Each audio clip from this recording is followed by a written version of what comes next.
Hey guys, welcome back to another episode of Vital Dissent. I'm your host, Patrick McFarlane. Show notes can be found at vitaldissent.com/238. And on the line, I have returning to the show, Reed Coverdale. How's it going, man? It's going well, man. How you doing? I'm doing good, dude. It's so I had the pleasure of seeing you twice this summer. Once in Vegas, and then again with Dave DeCamp at DC at the Ron Paul conference.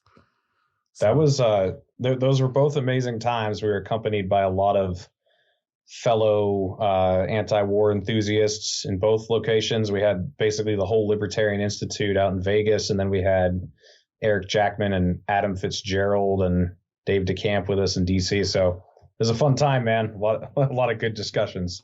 Yeah, and it was my first time meeting Dave in DC, my first time meeting Adam Fitzgerald, who is a sweetheart. Yeah. Like, Adam is just one of the sweetest guys ever. And Eric is so much fun, dude. I had never been on a show with Eric before, or like met or interacted with him, or even really watched too much of the stuff that you guys do together. But he's a riot, man. He is. Yeah, I mean, it's not just the voices he can do when he's impersonating people, but then just all the gestures and the faces, and then he's very, very knowledgeable too. Like, lots of people think he's just a funny guy or something, but when you start listening to his humor, it's like, man, he's just pulling stuff out of midair, from 9/11 conspiracies to warfare history and like pop culture and stuff. I mean, just everything. I mean, that's what a good comedian can do, but he's great, man. Oh yeah. And he's really personable too. So it's just an all around good time. So I'm going to ask you the question that everyone's wondering right now is when is Reed Coverdale going to be freed from the Twitter jail? Yeah, no kidding, man. It was actually 1 year anniversary just a week ago today or yesterday, I forget. It was very recent, though, that it's been a year anniversary to when I got banned for declaring that I would defend my private property from a hybrid of myself and Liberty Lock Pod that doesn't even exist, and I lost my Twitter. But I mean, I technically did threaten violence, but it was against a non-existent person in a joking form. So I don't know. I think Elon is meeting with a council today of a very ideologically diverse council to come up with a very clear and concise terms of service. And he did make a tweet saying that he's going to reinstate a lot of people for minor offenses. So I don't know if mine counts as a minor offense. And I also don't know if I don't know if he's going to do like a mass replenishment of accounts, or if it's got to be on an individual basis. Because to me, what he's said so far, it doesn't necessarily mean that people, down around my level are even going to get touched. It could just be, okay, Donald Trump, okay, James Lindsay, okay, Project Veritas, okay, Alex Jones, people like that who have huge followings. But I don't even know if people down around my level will, get the blessing. But we'll see. I'm still optimistic. Can't take my hope away. Can take everything else, but not that. Well, I saw some smaller accounts be returned today, and I spent the day like searching your old handle, just waiting to see it. But I figured that if I was just scrolling through, it would be big enough if you tweeted from your old account that people it would pop up in the algorithm. But yeah. So I'm ready. I've already got a few different ideas for how I'm going to return if I come back. So everyone it's like when Gandalf tells what's his face when he who's the guy Frodo or Sam or no the Aragorn. Aragorn, yeah, that's him. When he tells Aragorn, await my coming, look to the east on the third day and I'll arrive or whatever. So just keep looking to the east. I shall come. Well, you better return with a Meghan McCain tweet. I think that'd be the only way you could do it, dude. Oh man. Maybe I should just do the minimum wage one, just do it all over again. Oh man. Well, we'll wait for that. I mean, hopefully it happens, but it's like I'm trying not to get too excited despite myself, because everything is a trap, it seems like, and I don't really expect my expectations for Elon Musk are so low that no matter what happens, I'm going to be impressed. Yeah, well, the thing is, the status quo is already so unimpressive. So if he makes it worse, it's not like that big of a disappointment. It's not like we have something so great right now that could get overturned. You know, I mean, if it was Twitter 8 years ago that we were talking about, that was on the line right now, it would be like, oh my God, what's going to happen? But now it's like, it can basically only go up from here. And if it goes down, who cares? It's already so lame right now anyway, you know? Yeah, in some way that'd be really good for me because like I hate Twitter, but I'm addicted to it. Like I know I'm addicted to it and I don't even really get that much out of it. It's just like how I stay up to date with things, I suppose. Man, I'm going to toot my own horn here a little bit, but I am so good at Twitter. I don't know what it is, but my brain is just cut out for it. It's a skill I never knew I had until like 2020, but man, I am cut out for it. That's for sure. Well, and I'm so fucking bad at Twitter. Like on the flip side, like I don't know if it's because I'm an egghead when it really comes down to it. Like I'm just a nerd, and maybe it's the libertarian like autist in me. It's just I can get into dust ups with people and argue over like the Uyghur stuff ad nauseum, or you know that lately it's been Ukraine. But I'm good at TikTok. I've found out. I was gonna say your TikTok videos are fire. I love those. Well, thanks. I don't have TikTok, but I see them on Instagram and Twitter. So well, I felt like, I mean, go ahead and plug my TikTok to my audience, Reed. But I feel like I don't know, man. It forces me to be short and concise, which is something I obviously struggle with, and my longtime listeners will fucking know that, I guess. But I don't know. I like the monotone kind of like these dumb Democrats rescinded their letter to Joe Biden and they shouldn't have, you know, like it's just, yeah, you've got your own style. Like there's no smile. It's just a completely straight face monotone, but it's somehow attractive. You know, it's like, wow, I don't know. I could kind of get used to this. So, well, I thought about, I mean, who's that crazy, like progressive guy who's like, oh boy. You should have done something like that. I should have done that. You should just start with, oh boy. Oh boy. Yeah, I think that's great. Well, maybe I'll experiment with it a little bit. But I mean, the one TikTok I did got like 25,000 views. But it makes me like in a little bit way, it makes me feel like a whore, because what you're doing is, oh, I got to think of the catchiest like title and then what the opening is going to be and make sure that the cover image has like, you know, it's like 101st Airborne deployed to Romania on the border with Ukraine. Right. Like, I don't want to over sensationalize things, but at the same time, like, you know, we're talking about fucking nuclear war here, man. Yeah. I don't think there's anything wrong with getting every ounce you can out of a headline that's not misleading. You know, I mean, if there's truth to it, go as brash as you can, because it's not like we're dealing with a joke. By the way, speaking of Eric Jackman, he told me he thought we were at like 1 out of 4 as far as like chances that we go into nuclear war. And I was like, 1 out of 4? And he was like, yeah. And I was like, dude, no. I'm thinking like 1 out of 1,000, maybe, like up from 1 out of 1,000,000. Like it's bad.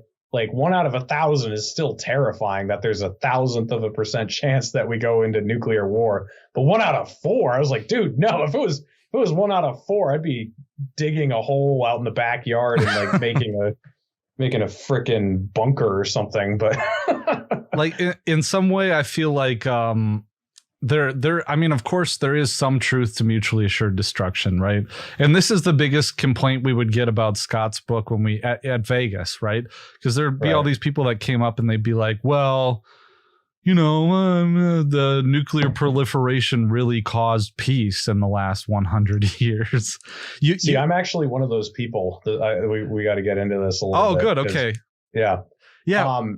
Because don't you think that's true? Like, even though it's kind of retarded sounding, it is basically true. I mean, since World War II, there has not been a major hot war between two superpowers. It's been all proxy wars. It's been all, you know, arms races and stuff. But like Russia and the United States have not had a D-Day because of nukes, right? I mean, that is the defining factor, is it not? Or no, I think, and I was just about to say too, there is some truth to it, right? I mean, there is a point there, but I think the counter to that is like, well, I mean, what is the downside, right? The risk on the other side of it is that, sure, we might not have had like full scale World War in the last 100 years, almost 80 years, but the flip side has been that we've been moments away from the obliteration of the human species, maybe 2 or 3 times.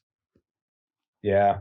Yeah. I mean, we give it all to that one guy, that one Russian sailor who decided not to press the button, right? Yeah. I forget what his name is, but like that guy saved humanity. Yeah. The savior of humanity is actually a Russian and not, an American. Yeah. I mean, I totally agree with that too. I mean, to me, there isn't like a good solution. It's like, yeah, they have stopped major war, but man, like the downside is really bad too. And I mean, the pro mutually assured destruction argument is really being put on the ropes right now. It's like, yikes. Right. Although Putin did say, I think yesterday, that there's no reason for nuclear weapons to be used and Russia doesn't plan to use them at all. So that was at least reassuring to hear that, for him to say that, so that hopefully it'll cool tensions down a little bit. But yeah, you're right. I was relieved to hear that. Going back to TikTok though, doing these videos and talking about this I found it refreshing, because when I put the videos out there, I get a lot of Ukraine flag and bio responses, right, in the comments. Mm-hmm. And I actually appreciate that, because it means that the videos are getting out to a mix of people. It's not just people who already agree with me. And so even though a lot of the responses are wrong and just stupid NPC stuff, some of it is actually on point. And I think that causes me to get better and to actually look into things. But it's also the exposure factor too. Yeah. Well, I mean, if getting exposed to people who disagree with you is the sign of success, then the New Hampshire Libertarian Party is on a roll. Well, so I mean, there's a whole lot of places to go with the LPNH stuff. I don't know if do you want to talk about like how have things been in the last couple weeks? Because I know that people, there was the Meghan McCain thing, and then there was Tim Pool stuff. But go wherever you want with that. Yeah, I mean, there hasn't been any internal party drama for a while. There was following the tweets. There was some drama that happened, and that subsided mostly. And I think most of the relationships are still intact or whatever. So no harm, no foul. But yeah, it was pretty wild there for a while. And someone from Simcast actually reached out to us and interviewed me and the chair, Nolan Pelletier, and actually wrote a pretty good article about us. I was pretty impressed with how fair it was. But then we've been written up in the Jerusalem Post, I think 3 times now. And Australia News has been writing about us. This Australian newspaper or newscast reached out to us and had a bunch of questions. And then, who's the other one? There were a bunch of publications that messaged us at the account that we all answered. So we got our official answers published by the news. And it was like, hey, we got the news talking about how there are Nazis in Ukraine, because we did the Hitler Zelensky tweet that also blew up. And that's what got us into the Jerusalem Post big time. A lot of people were angry about that. And then even like in the Jerusalem Post articles, they were putting our other tweets in there saying that we want to end all aid to Israel, Saudi Arabia, Ukraine, and Taiwan. It's like, yep. Yeah, that's correct. So I don't know. I thought it was a success. Like, I think, you can kind of gauge like, all right, maybe a couple of these were a little too inflammatory and just got more outrage than constructive, constructive conversation out of them. But sometimes the outrage is the platform off of which you can launch a productive conversation. It's not always like the initial flash is what you're judging the whole thing off of. Sometimes that's like where you can really get things going. So now we've gotten to the point where there are a lot of news organizations who are watching the Libertarian Party of New Hampshire, and they're like, what are these guys going to say next? So we've gotten them to pay attention to libertarians, which is something that hasn't happened in a long time. So I don't know, that was a valuable learning experience for me. I definitely think I made some mistakes. I didn't make all the tweets that went viral, but I certainly helped with all of them and at least condoned all of them. There's a few of us who run the account. We kind of bounce ideas off each other and then just go for it. All three of us are of very similar mindset, and people usually can't tell us apart when we tweet something, unless it's a Meghan McCain one, because that's kind of my bread and butter. Yeah, who's that? Who is that? Although they did a Meghan McCain or a John McCain one from last year. It was like, and this was before I was even back in New Hampshire yet, but it was the what did it say? It said John McCain's brain tumor saved more lives than Anthony Fauci or something. Like, yeah, so, I remember that one. Yeah. It's certainly I fit right in over there. I'm their material for sure. Well, and I think that it seemed like soon after it there was kind of a bit of like I don't know if there was a consensus that, because what I would always say is, well, there's no such thing as bad publicity. And then very smart people came back and said, well, actually, yes, there is. But I think the jury was at that time was still kind of out on what the impact of these tweets would be. And I think that with the test of time, it really has shown that, I mean, it worked. In my opinion, it seemed like it did, because you guys were the ones getting all the coverage. And even though some of it was negative, and maybe the way that I'm open to this kind of approach is because, I mean, I'm wearing a Suffocation t-shirt. I don't know if people have heard of Cannibal Corpse, was a death metal band from the early 90s, right? And they came out with one of their first albums it was their second album, was called Butchered at Birth. And the album cover was a bunch of infants on meat hooks and like zombies that were butchering this woman and pulling like a dead baby out of her, right? And at the time, this was like peak Tipper Gore, kind of like United States Christian conservative kind of cancel culture. Right. Exactly the opposite the way it is now. And it got them banned in countries, which I guess you could say was a backlash from it. But Cannibal Corpse turned into one of the most well-known death metal bands ever. It was hugely popular and successful. So I just kind of think about that, you know? Yeah. Yeah, no, I mean, the other thing is like a lot of this doesn't matter. Like, I mean, it's actually kind of disappointing. But I mean, you remember how the LP National account got hacked for like 4 days? Yeah. Yeah. No news articles were even written about it, and nobody even remembers that happened now. And it's Twitter. Like, I mean, I think the liberty movement is kind of terminally stuck on Twitter. And I'm saying this as someone who's been banned from it and can't interact in a personal way anymore.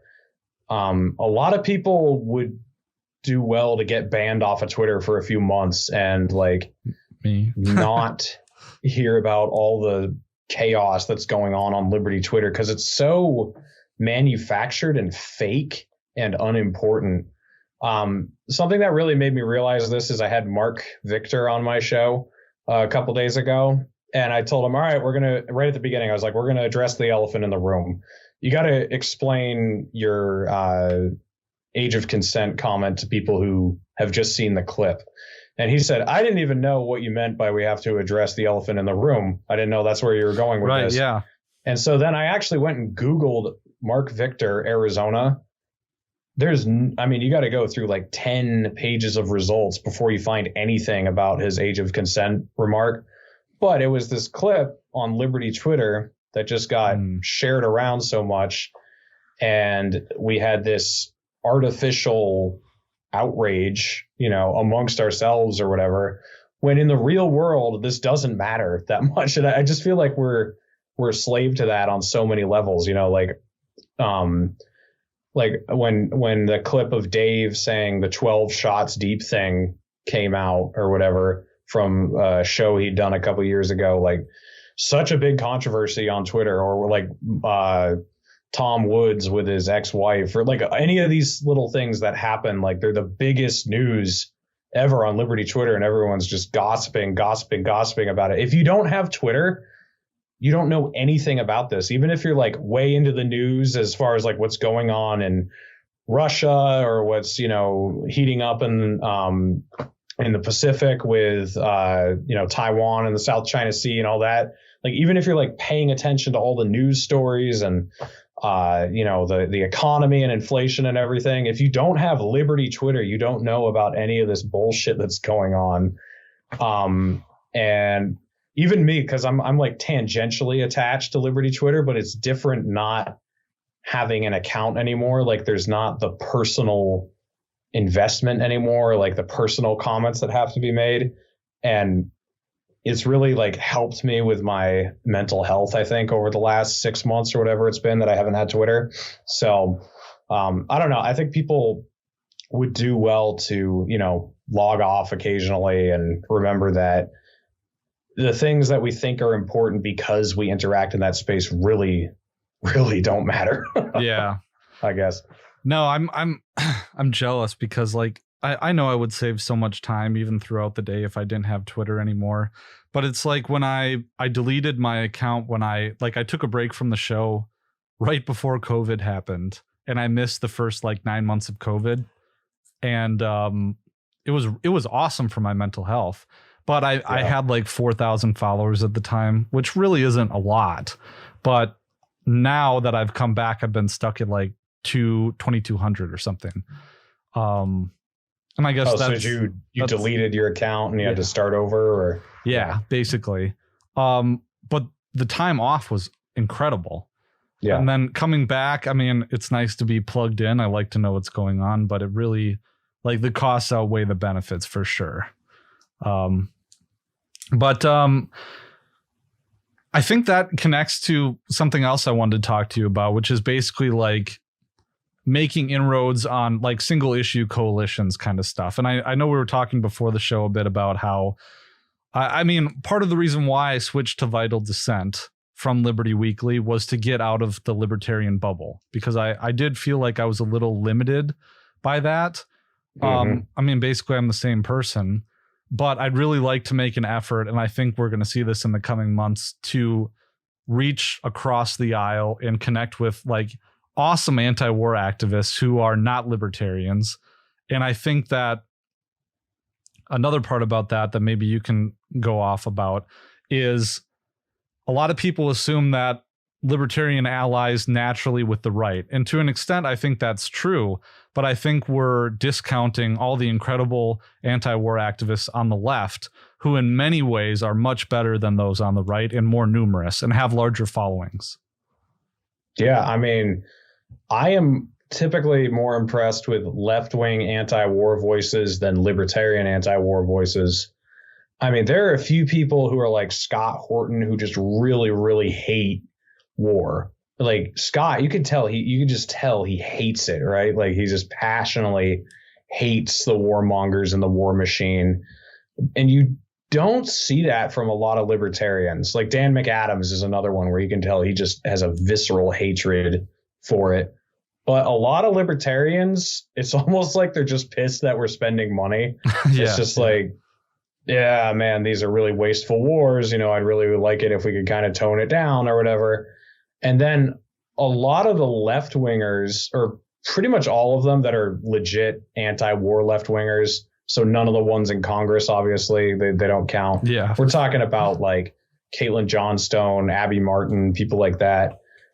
To them, it's almost entirely moral, it seems, right? Like none of it's about money, or if it is about money, it's just like that money could be spent on healthcare or, moving us toward green energy or whatever, something that they view as humanitarian toward people here. They're stealing that money to murder people overseas. Like how evil. And so there's that deep level of conviction with those anti-war left wingers that you don't see with a lot of anti-war right wingers. and a lot of anti-war libertarians, you know. And it's weird for me because I'm kind of in the middle on this. Like, I really do hate war and I really hate the warmongers, but I also, and I feel like Dan McAdams is kind of this way, I also really try to push the message of, why do you care about what's going on in Iran right now? You know, so and it's kind of hard to not contradict myself, because I want people to care about what's going on in Yemen or Palestine. So the defining factor that I really push is like, what are you contributing to? You know, because regardless of how the Chinese treat the Uyghurs, or how the Cubans treat their own citizens, or how the Russians treat their own citizens, or the Venezuelans or whatever, like, you're not in control of that in any way. And there's literally nothing you can do about that. But your representatives are constantly voting to fund this genocide that's still ongoing in Yemen. You know, we're still voluntarily giving tons and tons of aid to Israel every year, and now we're starting to give it to Taiwan. And we've also been pumping billions and billions of dollars into Ukraine to fund this crazy, crazy humanitarian disaster that's unfolding before us. So if you care about what you're causing, you know, or like what you're contributing to. And I was talking to Connor about this the other night. I actually sometimes feel like the Rothbardian approach of "we are not the government" is almost counterproductive sometimes, because I do fundamentally and logically think that is true. Like, I am not the United States government, but man, I want people to feel responsible for what's going on at the same time, you know, like, because even though you're not the government, you're still kind of, to a degree, responsible for what's going on, and responsible for the fact that no one around you doesn't have any idea what's going on, and that you're all just kind of still feeding into this system that's perpetuating this war machine. You know what I'm saying? Like, I feel like having a little bit of shame and a little bit of guilt and a little bit of feeling of responsibility to do something about it is good. So I actually sometimes don't get along with these like really strict anarchists who just like want to go live out in the woods and, you know, just say, well, I don't pay taxes. So it's like, yeah, but we're still Americans, and we're part of this country, and we're still contributing to this thing. Like, even if you tap out of the system, unless you're just hunting and gathering and living off the land and literally not reliant on anything that's here, like, to a degree, you are in some ways supporting what's going on, in my mind. So if you're going to be here, I just want people to care and like give a shit and do something about it. So stop giving a shit about like the Iranian government and how bad it is. Care about like how bad your government is and how bad the governments that your government is funding are. You know what I mean? Like, that's kind of the angle I go with. And I find more agreement with that on the left than the right often, because a lot of the anti-war right-wingers are, they're really just pissed that we're spending all this money. Like, a lot of them don't even care what we're doing. It's just that we're wasting money and, you know, being stupid. So I don't know. I feel a lot more kinship with the really viscerally anti-war left-wingers, because I feel like they have that kind of tuned in hatred that I do of all this stuff. I don't know if that makes sense. No, I think it does. And I mean, it's like what we've seen more recently is this foregone conclusion that, of course, libertarians find more kinship with the right, because for some reason we've all decided that the right, and maybe it's probably because of the current political climate, but we've decided that the right wing is more it's more friendly to libertarian values than any other wing. And I think part of that is probably because Murray Rothbard, you know, if you go back to like Justin Raimondo and Murray Rothbard, they wrote a lot about how the historical connections, like the etymology of the modern libertarian movement is the old right who formed an opposition to World War II. So maybe that's part of it too. But I really think that it's just the modern political climate that has created this foregone conclusion that we have more kinship with the right. And I think just assuming that is not right. And of course it is hard to argue when we see, it's hard to argue at that point when we see, you know, I guess the debauchery of the left and the progressive agenda and all the social culture war stuff. And it's hard to stand in the face of that and to say these things. But I really feel like people on the left, like Rothbardians are hippies of the right. And Dave Smith says this all the time. Yeah. And our kinship with the left is that I feel like they're coming from that same hippie place, in that we all want the same thing, right? We want people to be taken care of. We want them to have enough. We want them to have their rights be respected. It's just the prescriptions from that and where we go from that desire and how we want to implement it and how we describe the problems is where we differ with the left. Yeah, I mean, I think it's also, you kind of pointed to this at the beginning of what you were saying there, that this is kind of circumstantial. So given the current paradigm, we are typically going to find the right more sufferable than the left. I mean, just speaking from experience of yesterday, I went to, Jeremy Kauffman was excluded from the libertarian debate. And so, from the senatorial debate? From the debate with Maggie Hassan and Don Baldock, because they didn't let the libertarian in. And so we went there to protest, and there were a bunch of Maggie Hassan supporters there.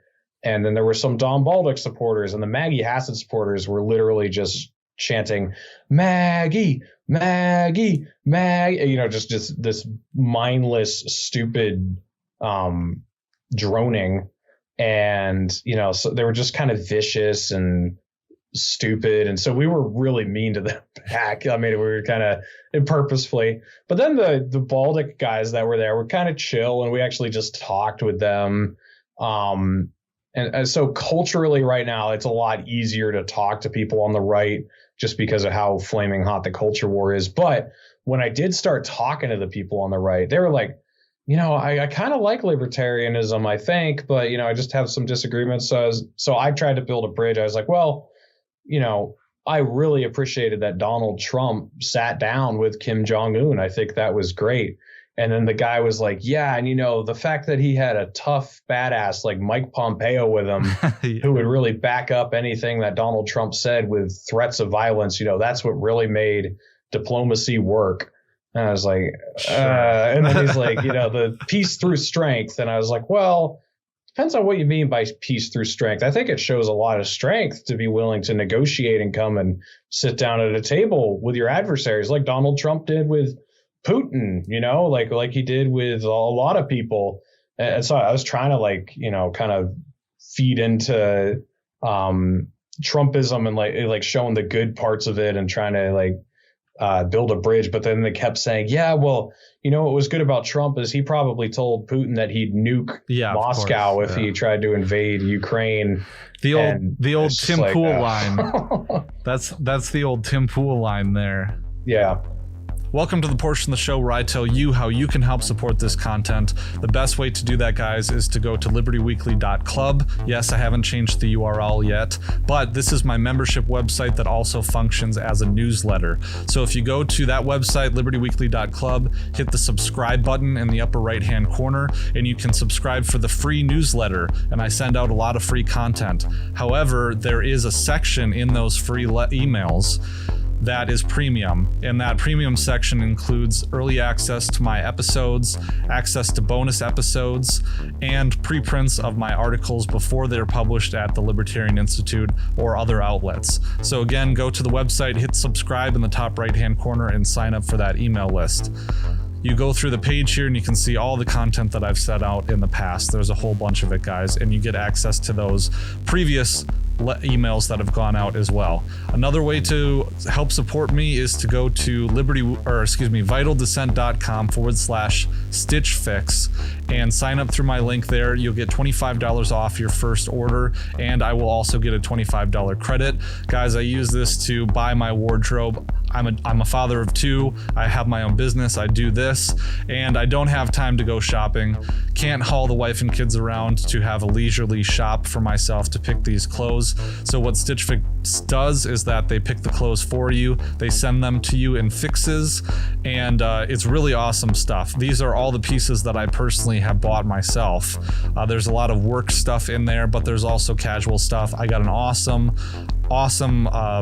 plaid shirt that's in there, a flannel, really love that. I got this really cool sweatshirt. I got these awesome boots and a nice windbreaker, really good stuff. So go on over to vitaldescent.com/stitchfix. You can also get Vital Descent, really hard not to say Liberty Weekly, Vital Descent merchandise with the cool, awesome new logo from Mises Pieces. You can get all these kinds of things, all this merch. You got coffee cups, pint glasses, sweatshirts, premium t-shirts, premium sweatshirts, all that good stuff there at vitaldescent.com/merch. Also, guys, I started a TikTok channel, and I think that'll be really cool, trying to get more eyeballs on this content and more views. You can see it's already garnering a bunch of views, where I do anti-war cartoon reviews and a lot of cool stuff there. So vitaldescent.com/TikTok is where you can find me. My handle is at @PatMcFarland_, the same as my Twitter handle. Okay, guys, that's about it. Check out those things. Please help support this content. Help me pay my producer and make the show better for you guys. Thanks. Well, what do you think about this whole, because I've been rolling it around in my head, because I think if anything positive was to be learned from the post-libertarian moment, I think it was that, I mean, there were some valid criticisms, like I am guilty in the past, like people who've listened to my show for a long time, like I was an autistic libertarian, and maybe in some ways I still am, but in a purely theoretical libertarian that doesn't exist in the paradigms of what reality is, the practicality, like living in Ancapistan in your head. I think there were some real criticisms there that I've thought about a lot. But in a lot of ways, I think it's brought about by where the rubber meets the road. It's when you get into electoral politics, I suppose. And it's this whole thing with Blake Masters and Mark Kelly and Mark Victor in Arizona has really become the poster struggle of this mid-season election cycle for, I think, that approach.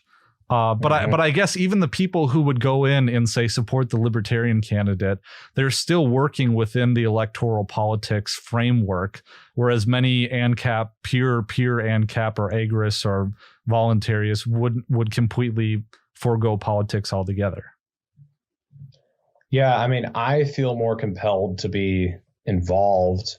And not even so much that I feel like I'm going to make a difference necessarily, but I just feel better about myself. Like I'm at least trying to do something, and on my deathbed, I'll be glad that I tried, I guess. I mean, I look at Ron Paul, he has not accomplished basically anything on a governmental level, right?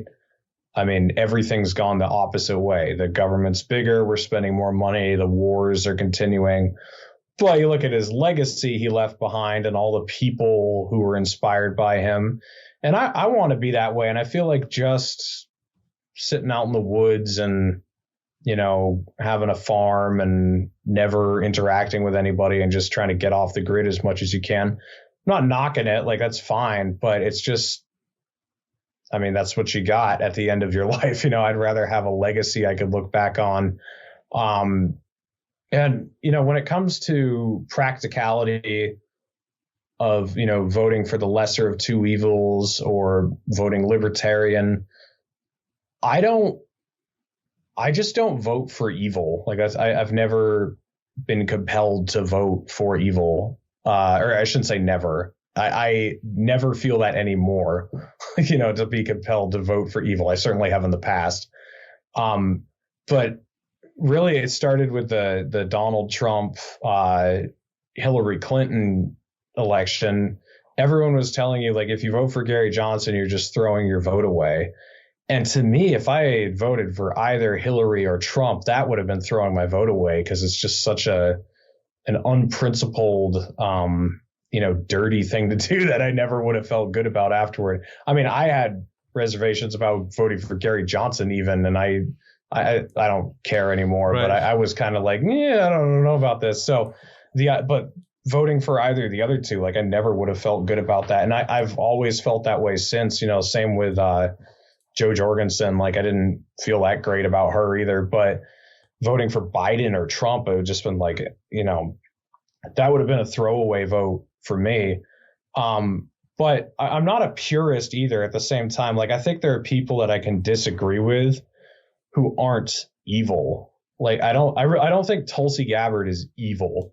I disagree with her on some stuff, but I didn't really have a moral issue supporting her.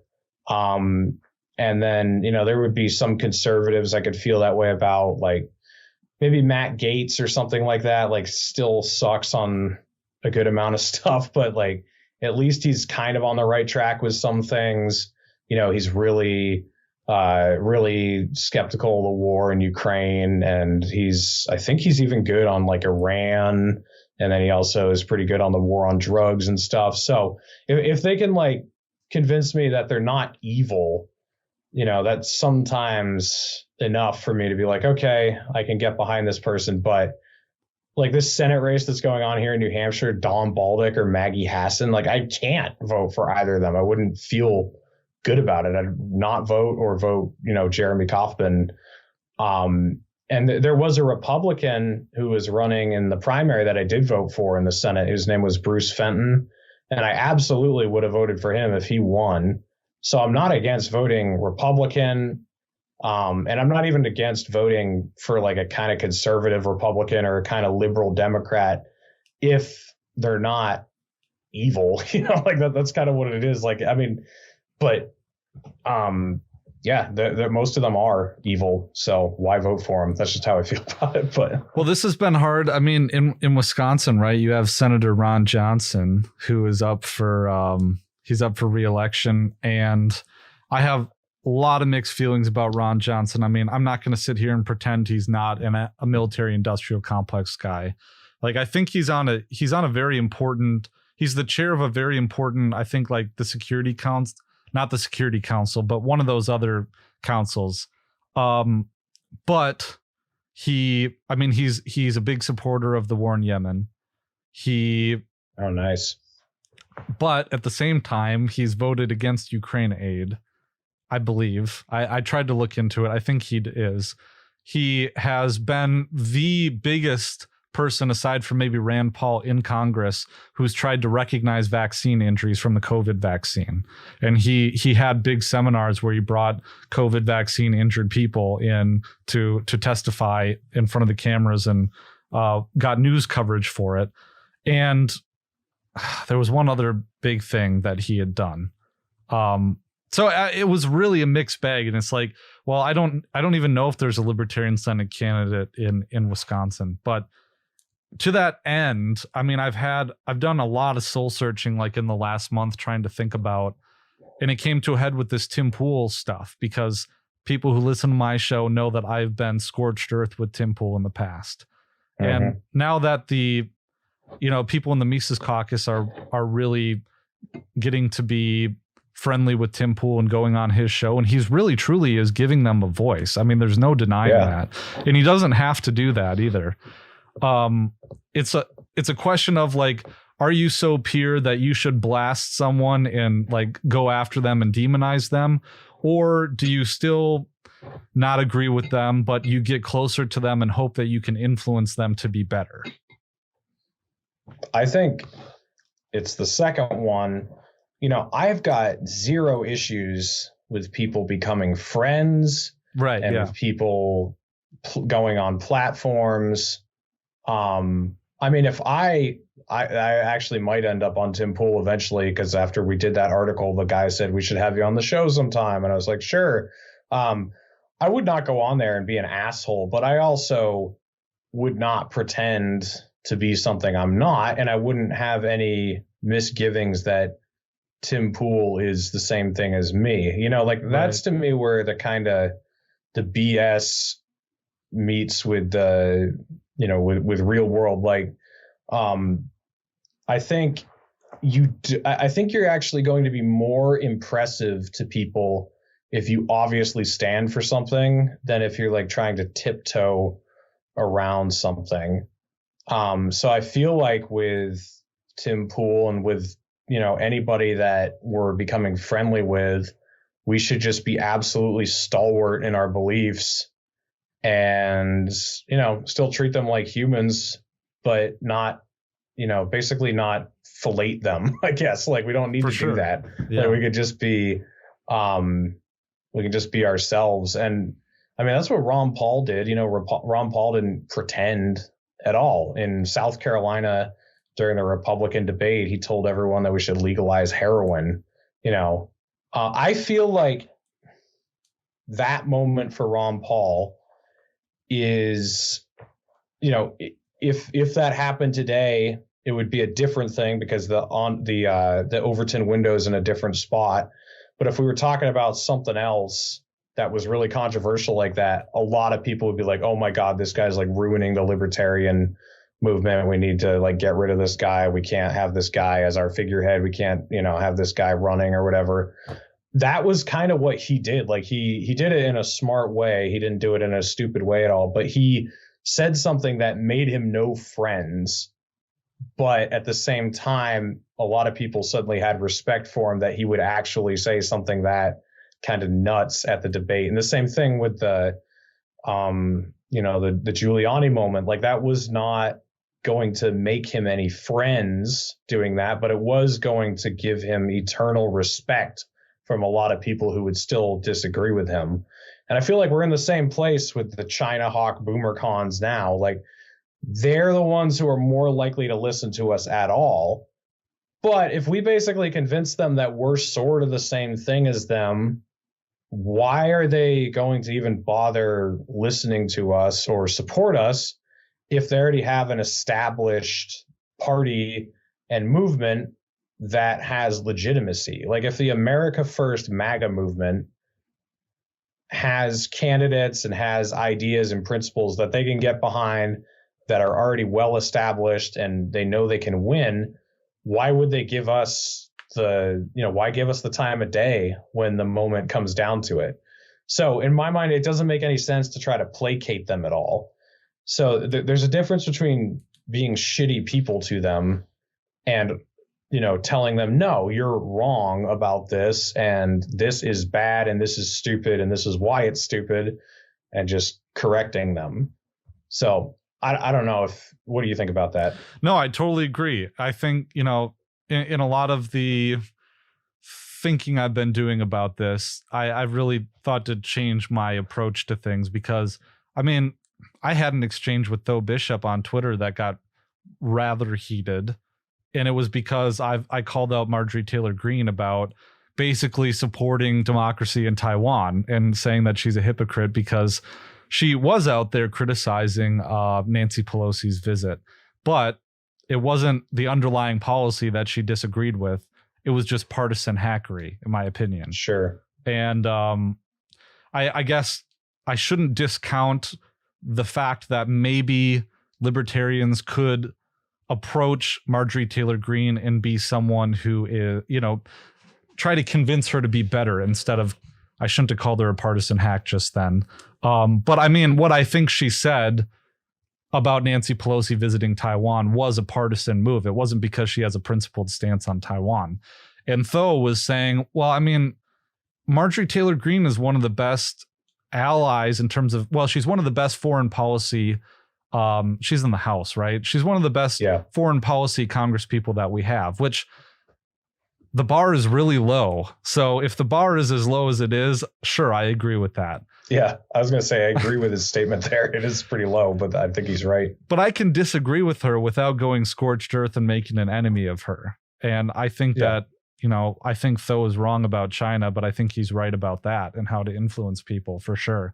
So to do that with Tim, and I don't think people should stop, like libertarians shouldn't stop talking to Tim Pool. But I think that there certainly is a way to call someone out and tell them that they're wrong without going scorched earth, and in a way try to be persuasive instead of attacking. So.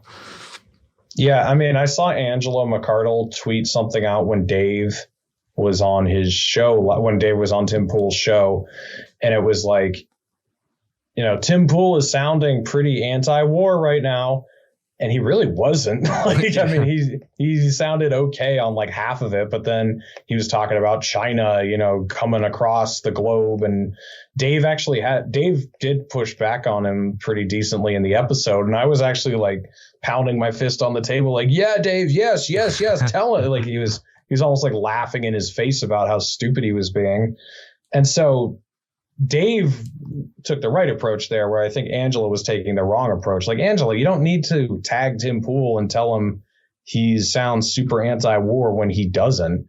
You got to be like Dave was being there and be like, no, dude, come on. Like, and Dave has a good relationship with Tim, and Dave isn't a dick to Tim or anything. So then Dave can be like, no, dude, like, what's wrong with you? Why are you saying this shit that's so stupid like this? And I guess I wish I'd seen that a little bit more in, from both the Liberty Report and Part of the Problem when they had Blake Masters on, because again, like, I don't think we need to make an enemy out of Blake Masters.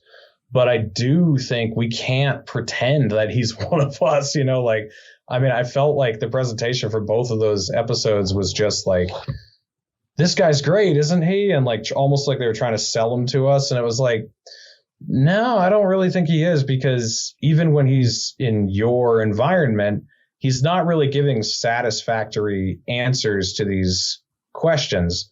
Like, I'd really like to see Dave or Ron Paul or Dan McAdams or any of those guys kind of push back and be like, okay, come on, Blake, like, we like you. And actually, I saw a post on Twitter from the Ron Paul Institute after the fact that kind of said this. So, like, we like you, Blake, but you've got to get rid of some of this crap in your foreign policy. Like, I feel like that's the right approach is, if it's a Marjorie Taylor Greene or if it's a Blake Masters or something, not being an autistic libertarian, being like, fuck this guy, we have nothing in common with him, and he's the enemy, he's a MAGAT Trump tard or something, but also not pretending that, we have the same values and that they care about the same things we do. Like, I think there's the right way to do it, which is always to, if it's that type of person that you are trying to reach, to be decent, but just tell them they're wrong.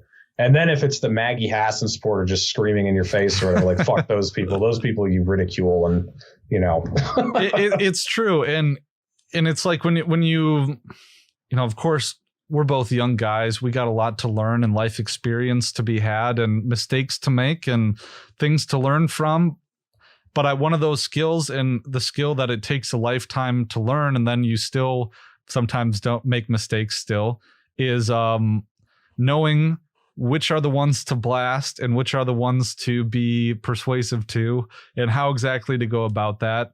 I mean, in my humble opinion, it seemed to me like with Blake Masters, you're exactly right. We don't want to make an enemy out of Blake Masters. We want to make him better by being influential, and maybe, like you said with Tim Pool, being like the friend that gets up to your side and punching him in the arm and saying, yo, dude, you're wrong about this. Like, pay attention. And, but it just seemed to me like the endorsement of Blake Masters should have come after the, you need to be better about this. Yeah, totally. So you endorse him first and then say that he needs to be better. I thought the whole point is that we weaponize our LP candidates to seize the margin of victory and leverage that to threaten them in maybe a friendly way. I totally agree. Yeah. Like, this should be the prime opportunity, because Mark Victor is polling pretty well for a libertarian. He's taken up a big swath. And so this was like the first perfect moment to use that leverage and be like, hey, Blake Masters, you went to the Mises University. You've read Rothbard and all these great libertarian authors. Your parents were Ron Paul supporters. You used to be a libertarian yourself. We've read some of your writings from a decade or two ago. So look, we got this libertarian who's running in this race. And if you start acting more libertarian, maybe we'll be like, hey, why don't we just back out of this race and, endorse you? Because that's where the leverage is. And then once your leverage is gone, what do you have? The leverage is gone. It's with gone. Blake Yeah. Masters. There's no leverage anymore, except for Mark Victor. Right. He's the only, like, Dave and the Ron Paul Institute can't supply any leverage anymore because they've given it up because they've already endorsed him. So now Mark Victor is actually the only guy who has leverage now against Blake Masters.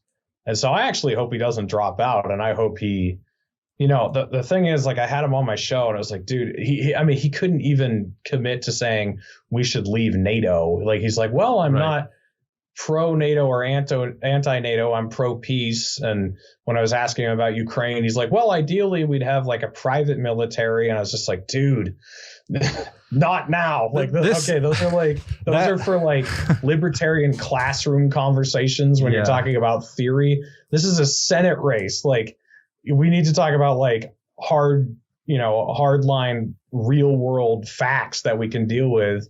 We can't be talking in the theoretical plane. We got to be like, okay, we got to end all this aid right now. We have to get out of NATO as quickly as we can. We have to, get back into any of these treaties that we can, like the Open Skies Treaty and the INF Treaty and things like that. And but he's not really strong in that area. So unfortunately, like the best case scenario would be if we had a Shane Hazel running in Arizona right now, who is just like super, super strong on this stuff.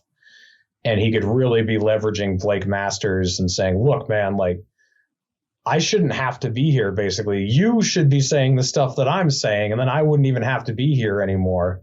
And so it's kind of an unfortunate situation where it's not the greatest setup. But either way, like, I think because Mark Victor isn't really strong on some of these issues, that should actually make it easier for Blake to court libertarians if he wants to.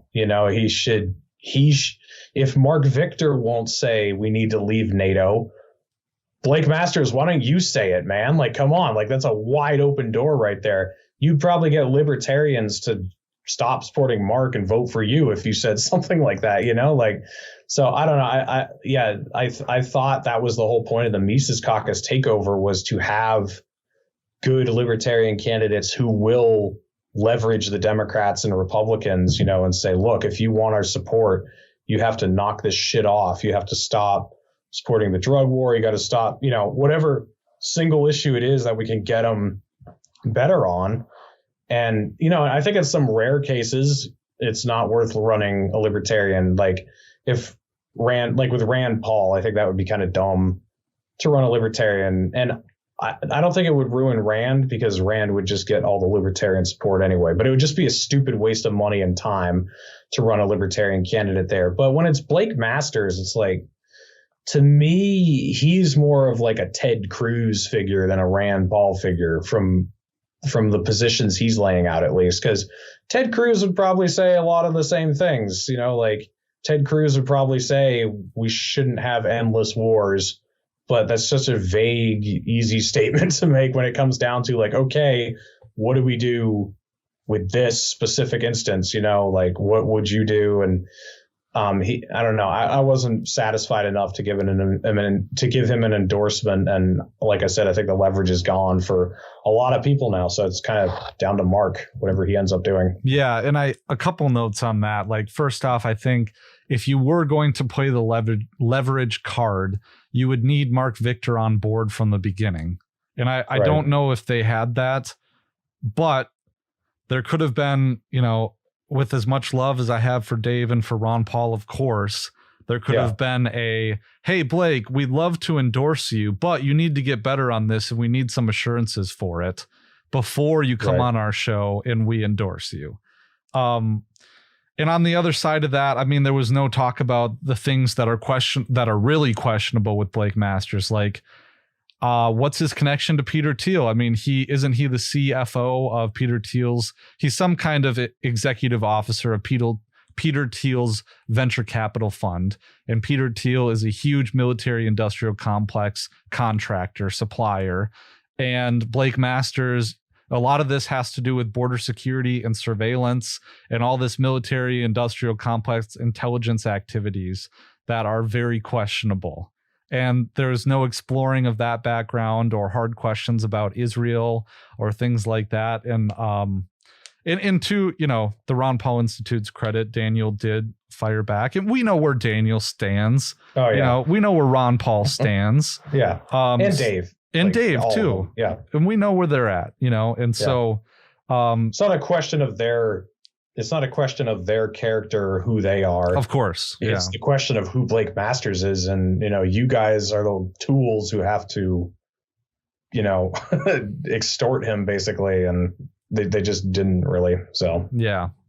So, well, I guess we'll see how it unfolds. And if Blake Masters wins, we'll see what his track record is right. And then, if he turns into being the senator that I expect he will be, maybe we'll run a few victory laps.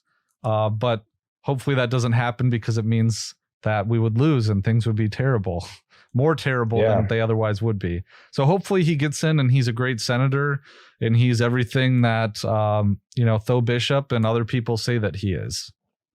I think the Republicans are going to win. Like, I think Don Baldick is probably going to beat Maggie Hassan here in New Hampshire. I think Blake Masters will probably win in Arizona.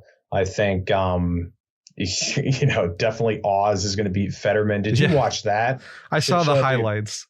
That was amazing. Oh, God. I would vote for Fetterman if I lived in Pennsylvania just for the laughs. I'd be like, man, this is such. I want that guy to filibuster.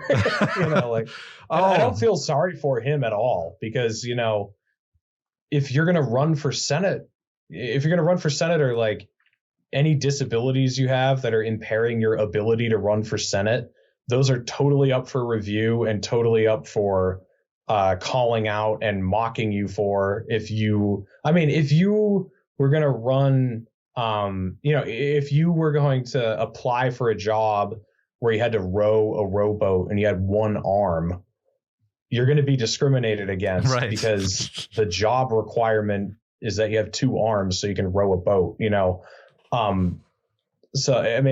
have to be able to speak and to be able to understand what people are saying in order to be a senator. So the fact that he's being made fun of for it, like, I've got zero pity for him. I mean, he should have dropped out. He should not be in that race, but I want him to win. And I want Herschel Walker to win because it'll just be hilarious. I'm at the point where I know the policies that I want to be put in place are basically never going to be put in place.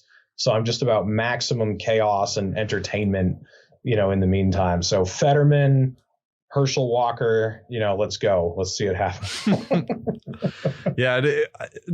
Jeff Deist had that tweet where he was lamenting the fact that the debate is between Fetterman and Oz, but especially Fetterman being like, it should be the most qualified, impressive people among us who become senators. And it clearly is not. No. Yeah, it was. It's amazing. It's just an indictment of democracy, right? I think it might be a red pill for a lot of people. Like, wow, Donald Trump and Joe Biden are the best people we could come up with out of a country of 330 million people. And now we've got Fetterman and Herschel Walker, like all these idiots. It's just like, wow, guys, way to go. Well, I'll tell you what, I'm so sick of getting Ron Johnson and Tim Michaels and Mandela Barnes like flyers in my mailbox. Every single day there's 3 of them, and I'm getting texts from all over the place. And I'm so tired. I haven't even tried to fuck with them, Reed. So, all right, man. Well, it's been a real pleasure having you on, and it was great to get to meet you this summer, and I'm glad we had a chance to talk again. You want to tell folks where they can find your work? Yeah, sure. So I have the Naturalist Capitalist podcast, which is on YouTube, Odyssey, and Rumble now. So you can find it in video format on all those platforms. Then I'm on all the audio platforms. Spotify, iTunes, Apple, Apple Podcasts, all that. So you can find me there. And then I'm on Instagram at Reed Coverdale. Hopefully back on Twitter soon at Reed Coverdale. We'll see. And follow the Libertarian Party of New Hampshire. We're always causing chaos over there. So it's a good time. Thanks for having me on, man. Yeah, of course. Okay. All right. Take care.